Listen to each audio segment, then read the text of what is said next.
Assalamualaikum warahmatullahi wabarakatuh, Sobat UBTP dimanapun saat ini kalian berada.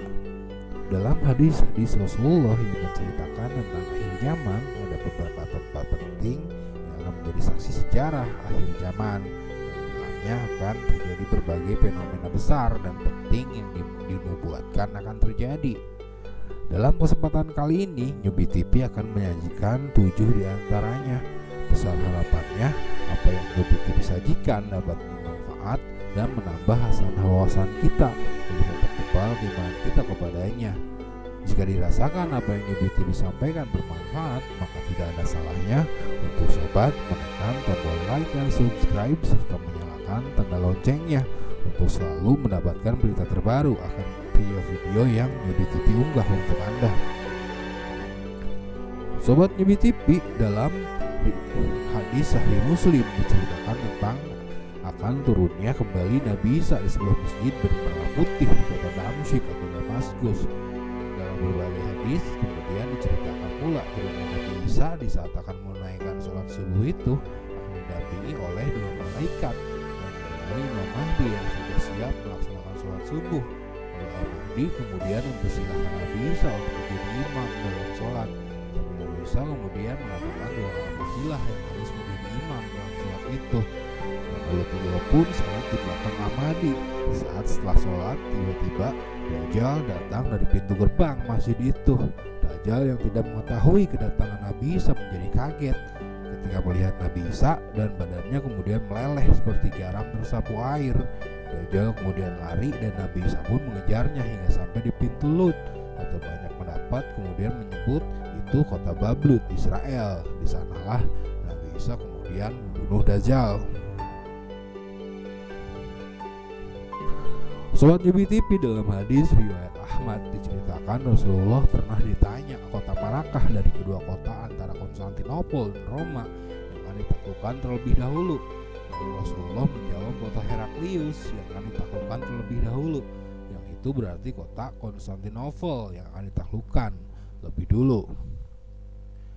Di mana di dalam hadis tersebut diceritakan pula yang akan menjadi pemimpin pada saat itu adalah sebaik-baik pemimpin, dan yang menjadi pasukannya adalah sebaik-baik pasukan.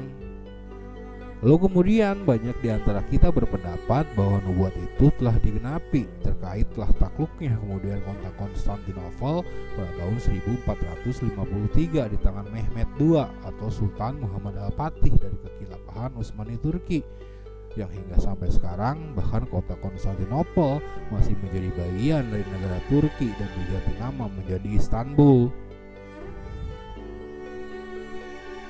Penaklukan itu diyakini menggenapi nubuah hadis dikarenakan Mehmed II kemudian memimpin sebuah peperangan hebat menembus kota Konstantinopel yang dikenal memiliki pertahanan berlapis-lapis, tembok yang sangat tebal, dikelilingi parit, dan bahkan laut yang dihalangi dengan rantai besi yang susah ditembus, sehingga Al-Fatih kemudian mampu menaklukkannya dengan taktik yang jitu, yaitu mengangkat kapal-kapal tempurnya ke daratan, ditariknya melewati gunung-gunung untuk menghindari barikade rantai besi yang menghalangi daerah perairan Selat Bosporus.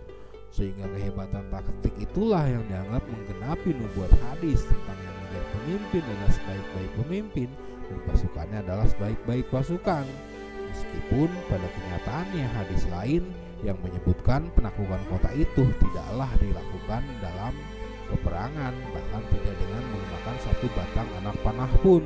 Dan lagi kemudian dalam hadis itu disebut Bani Ishak lah yang akan menaklukkan Konstantinopel, yang sejenak ketika penaklukan itu terjadi maka Dajjal akan muncul, yang berarti itu belumlah terjadi dan akan terjadi di akhir zaman kelak. Sobat UBTP, dalam sebuah hadis Sahih Muslim melalui riwayat An-Nuwas bin Sam'an radhiyallahu anhu bahwa Rasulullah Shallallahu Alaihi Wasallam mengabarkan Danau Tiberias akan kering karena diminum rombongan Ya'juj dan Ma'juj, sehingga rombongan terakhir kehabisan air. Sehingga kemudian ketika hari ini kita dihebohkan oleh berita keringnya danau itu, maka kemudian banyak orang yang mulai berpendapat bahwa inilah tanda-tanda dari akhir zaman yang sedang terjadi di hadapan kita. Tetapi ada satu fakta yang menarik, yaitu ketika diyakini keringnya danau itu sebagai sebuah pertanda akhir zaman, Tapi banyak kita yang ketinggalan menyebut bahwa keringnya danau itu, seperti yang diceritakan oleh hadis, bukan kering karena kejadian alami dari alam, melainkan diminum oleh rombongan Ya'juj dan Ma'juj. Sehingga ketika hadisnya menyebut seperti itu, tentu kita tidak berdebat tentang Ya'juj dan Ma'juj sudah dibebaskan atau belum dari tembok Zulkarnain itu. Karena pada kenyataannya air danau itu telah diminum habis, dan kita kemudian mengenal siapa yang menjadikan air danau itu sebagai air minum dan mengeksploitasinya untuk berbagai keperluan irigasi secara besar-besaran.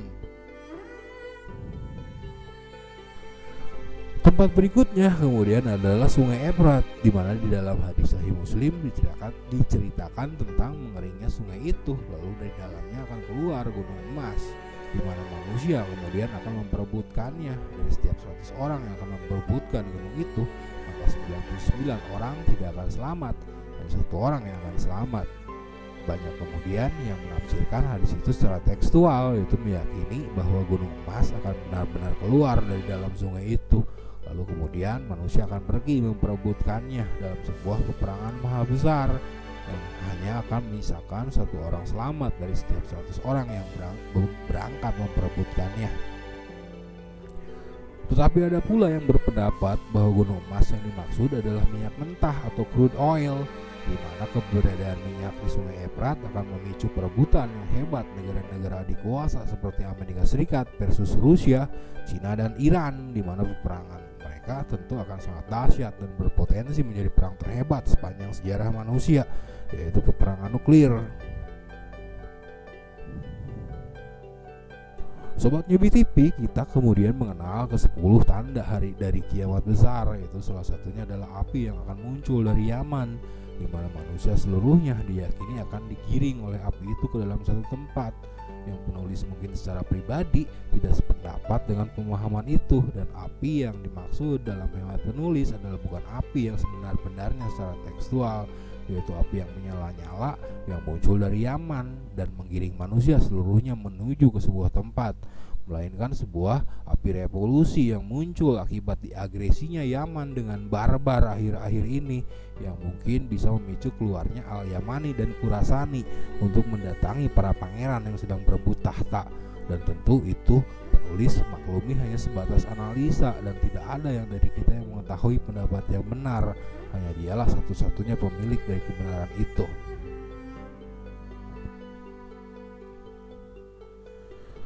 Dalam sebuah hadis, Rasulullah pernah mendoakan untuk Syam dan Yaman, dan para sahabat kemudian menanyakan tentang kota yang tidak ikut didoakan oleh Rasulullah, yaitu Najd. Dan pada kali ketiga para sahabat bertanya, Rasulullah menyebut dari sana akan muncul fitnah serta tanduk setan. Sobat Newbie TV, ada kemudian yang berpendapat bahwa kota Najd yang dimaksud adalah Irak, terkait hadis yang menyebut Rasulullah menunjuk ke arah timur untuk menyatakan fitnah itu akan datang. Meskipun dalam kenyataannya Irak berada di utara dari kota Madinah tempat Rasulullah saat itu menunjuk, dan lagi kata Najd itu berarti dataran tinggi, sementara Irak adalah dataran rendah. Serta mana mungkin para sahabat menyebut Irak sebagai Najd kami, yang seharusnya jika demikian para sahabat yang bertanya adalah orang-orang dari Irak, agar logis ketika mereka menyebut sebagai Najd kami. Jika kemudian hari ini Irak menjadi sebuah negara yang porak-poranda karena dihancurkan oleh kejoliman rejim Amerika Serikat, maka kemudian menjadi tanda tanya pula fitnah dan tanduk setan seperti apa yang berpotensi muncul dari negara yang hancur lebur seperti itu, yang dapat membuat dunia dikuasai oleh fitnah selayaknya istana fitnah yang akan muncul di Bukit Bergaram Jabal Habsyi. Tempat berikutnya adalah kota Bablut di Israel, yang diyakini akan menjadi tempat terbunuhnya Dajjal oleh Isa Al-Masih putra Maryam, yang turun kembali ke bumi setelah Dajjal kemudian mengepung Al-Mahdi dan pasukannya di sebuah masjid bermenara putih di kota Damaskus, Suriah. Maka Nabi Isa kemudian akan mengejarnya hingga ke sana dan membunuhnya serta mengakhiri masa kekuasaan dari fitnah dan tipu dayanya, dan manusia kemudian akan dibawa kepada masa-masa kegemilangan, masa-masa kesejahteraan di bawah orde kepemimpinannya bersama Al-Mahdi. Itulah Sobat Nyewi TV, ketujuh tempat yang akan menjadi tempat paling fenomenal dan bersejarah sesuai yang dikabarkan dalam nubuat hadis. Semoga ini semua akan menambah hasanah wawasan kita serta semakin mempertebal iman kita kepada Sang Maha Pencipta. Dan apa yang disajikan kemudian tentu hanyalah sebatas analisa awam yang masih perlu untuk dianalisa ulang dan dikritisi. Karena kesalahan itu sudahlah pasti milik manusia, sementara kebenaran hanyalah milik Dia satu-satunya, Sang Raja manusia. Wallahu a'lam bishawab. Terima kasih sudah menonton.